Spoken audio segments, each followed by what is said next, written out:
Maintenant, après la joie et la festivité, vous devez apprendre qu'il y a quelquefois de gros problèmes dans nos sociétés. Ainsi, Mariella nous dit lampadaire.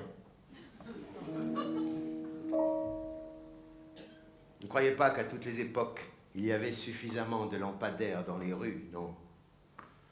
Autrefois, ce que les technocrates ont fait au TPG, ils l'avaient fait pour l'éclairage public. C'était un bordel sans nom. Il y a eu même une époque où il y a eu une pénurie de lampadaires. Il n'y avait plus d'éclairage. Alors vous savez ce que c'est? Dans les zones louches, aux abords du port franc, là, le long des débarcadères, ça trafiquait sec du lampadaire, vous voyez?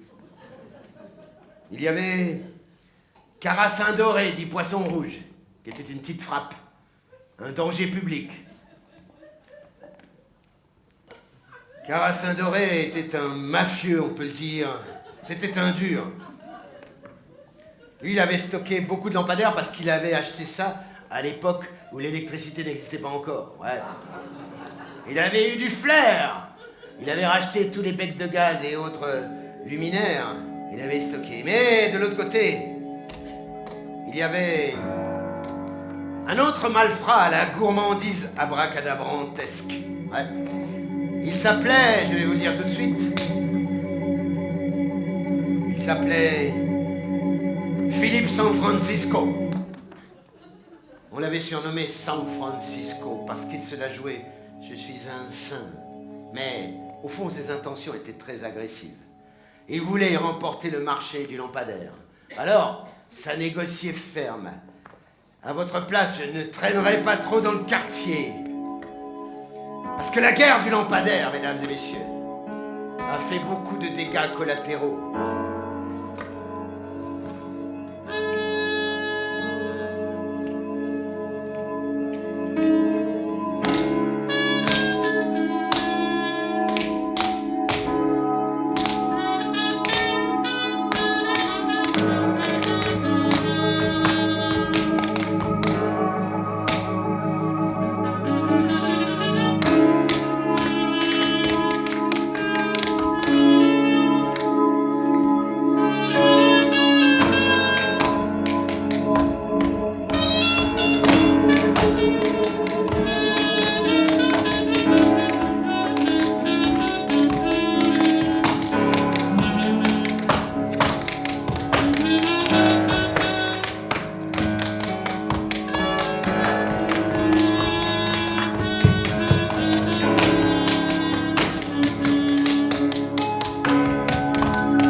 Je ne voudrais pas me montrer grandiloquent, mais quelquefois, après une bonne guerre des lampadaires, la société fait un plongeon.